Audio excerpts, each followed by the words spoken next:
As an athlete, a businessman, a community leader, our next honoree has never strayed far from his beloved Yale. From the class of 1964, Christopher GETMAN.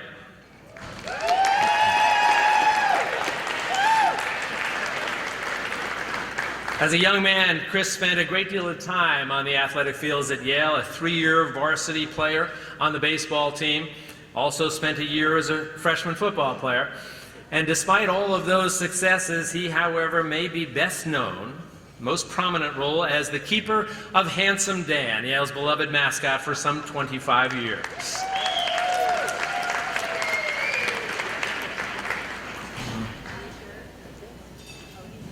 Chris has served his alma mater, New Haven community, in a variety of capacities. He returned to New Haven 6 years after graduation to serve as an assistant director of the Alumni Fund and assistant coach for the freshman football team and the varsity baseball teams.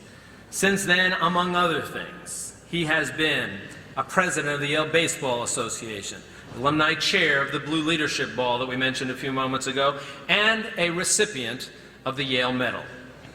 Chris began his business career back in 1971, joining White Weldon Company, eventually merged with Merrill Lynch. While at Merrill Lynch, he served as a first vice president, was elected to the initial Circle of Excellence. After 30 years as a financial advisor, he became the president of Soundview Capital Management Corporation, based here in New Haven. In the meantime, Chris has had an extraordinarily active community service role here in New Haven and for Yale. Among other things, he served the New Haven community as president of the New Haven Symphony Orchestra, president of the Morris Association, and the Alexis de Tocqueville division of the United Way of Greater New Haven. For his service, he was awarded the Elm Award from the mayor and president of Yale, the Morris Cup, and the Alexis de Tocqueville Society's Touch a Life Award. Chris has now become, tonight, the only person to receive the Yale Medal, the Morris Cup, and tonight, the Bush Lifetime of Leadership Award.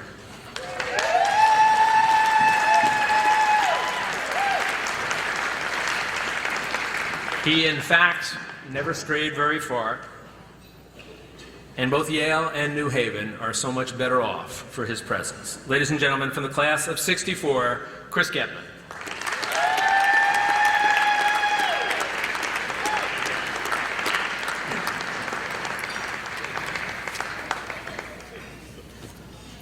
Unlike Ben, I'm going to read. It's an incredible privilege for me to be here, along with the 33 other outstanding and more qualified men and women who have received this award. I came to Yale as a hard-throwing left-handed pitcher who in the pre-draft era had conversations with 8 of the then 16 major league teams.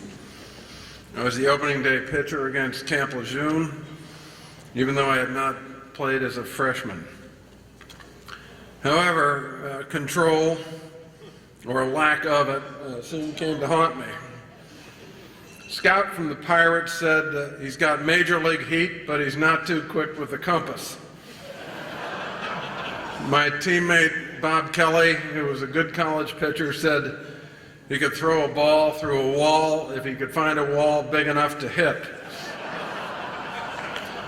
After making a great shot to the 4th green at Yale, I saw Ken McKenzie, who's here tonight, who's one of the all-time greats, the former major leaguer and Yale coach with whom I had the privilege to serve, who was on the 3rd tee. I yelled over, "Hey McKenzie, did you see that shot?" And without missing a beat, he yelled back, "I know you didn't throw it because it's on the green." Like many of you, if I were in the audience, armed with a tomato to drive a boring speaker from the podium, it would probably be high and outside. I was truly a major league prospect from the neck down. And it wasn't until we were playing at Wesleyan and I had given up what is arguably the longest home run ball ever thrown by a Yale pitcher, and then almost had my head ripped off by a liner back through the box, that I had an epiphany. Ethan Allen, the coach, came out to the mound and saw the look of pure terror on my face and I said, I think maybe you ought to take me out. He glared at me and said, you want to come out? To which I timidly nodded. Ethan sat me down for 2 weeks, remarking that he didn't want a quitter on his team. Having the courage not to quit was an important lesson which I learned then and which has stuck with me ever since. And I would argue that it's more readily learned on the athletic field than it is in the classroom. And it's one of the reasons why I'm here. Developing courage is only one of the many positive but unquantifiable benefits derived from playing a sport. Sacrifice, teamwork, self-discipline, both mental and physical strength, and of course leadership are also admirable qualities. And of course so is representing a fine university. And that's why I'm disappointed that Yale's announced admissions policy will more than likely relegate our teams in the future to an unlevel playing field in the Ivy League, whose standards are the highest of any league in the nation. The allowed quota of recruited athletes is a formula reached by Ivy presidents and athletic directors, wise men and women who understand the value, both mental and physical, of organized competition. Hence, it's disturbing to me that while we have what's arguably the finest athletic venue in the country, let me just look at this space, the university's openly decided to take far fewer of the recruited athletes than allowed, while the rest of the Ivy League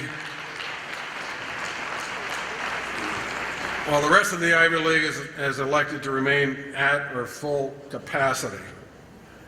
I believe that even though we're successful now, this policy will hurt us in the future. In my view, we should strive to be the best at everything we do, and this seems eminently possible given the overall quality of the Yale experience. Yale has the highest scholar-athlete, as was mentioned before, academic ranking of any university in the country, so clearly our players are not discrediting our academic distinction. In addition, they bring great credit to Yale, particularly when they're allowed to be successful. To expect our committed scholar athletes and coaches to compete with a recruiting disadvantage is not consistent with Yale's image or mission to be excellent.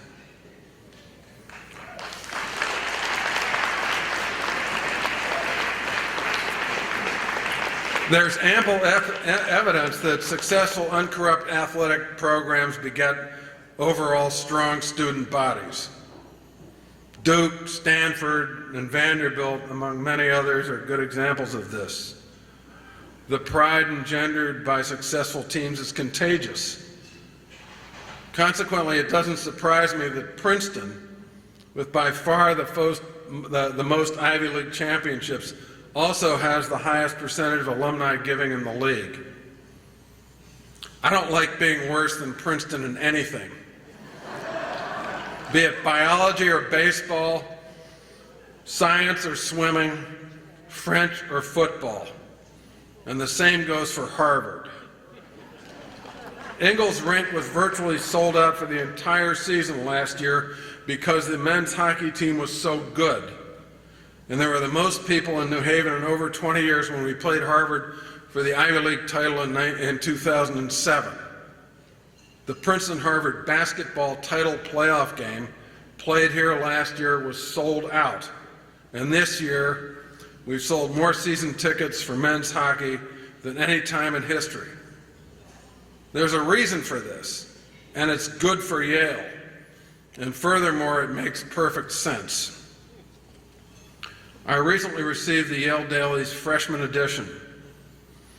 It's sent out over the summer to incoming freshmen. And it's a comprehensive magazine designed to inform them about life at Yale.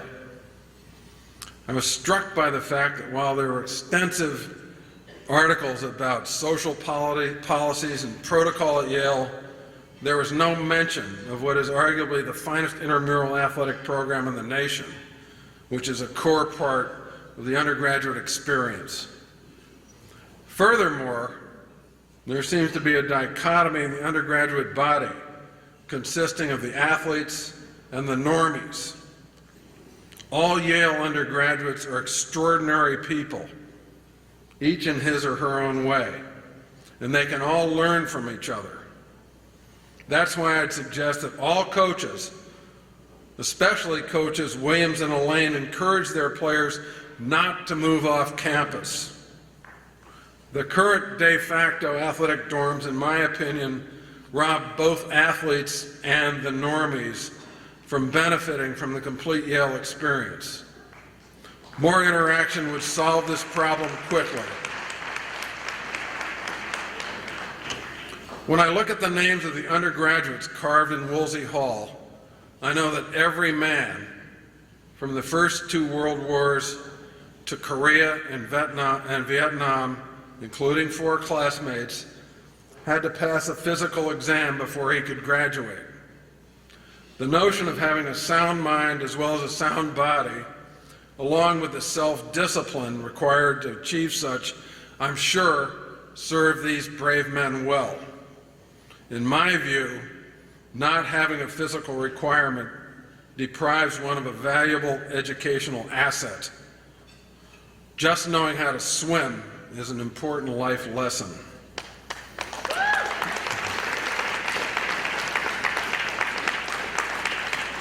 In his highly acclaimed book, Brothers, Rivals, Victors, Jonathan Jordan attributes special significance to the fact that Generals Eisenhower, Bradley, and Patton all played sports, and he implies that doing so enhanced their qualities as leaders.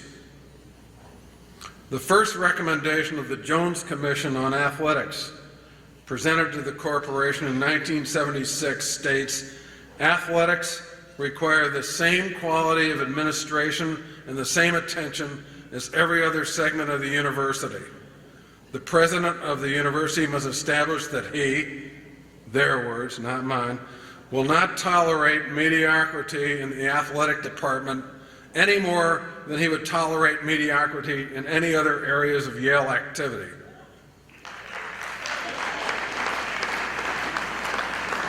I hope that this recommendation, rendered with strong bipartisan thought and wisdom, has not been recently repudiated.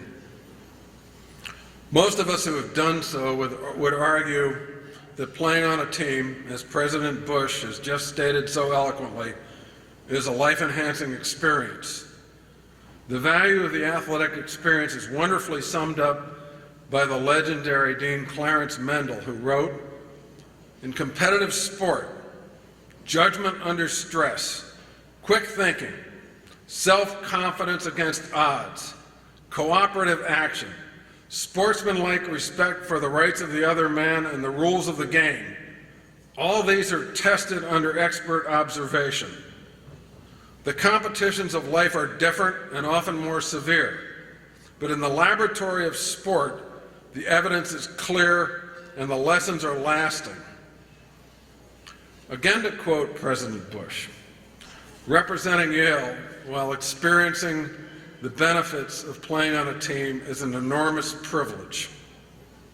I've never met anyone who wasn't proud to have worn a Yale uniform, and I look forward to the time when one of the greatest programs in our nation's history is restored to its former glory.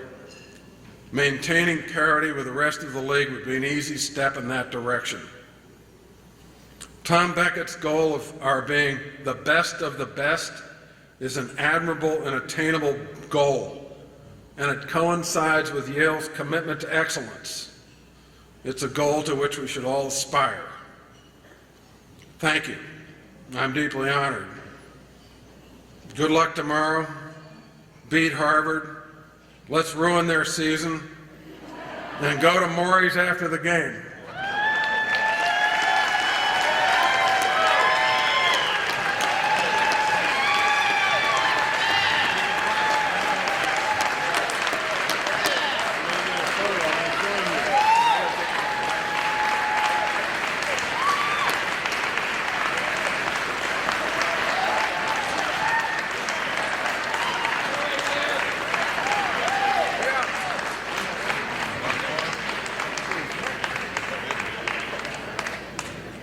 You're not flashing.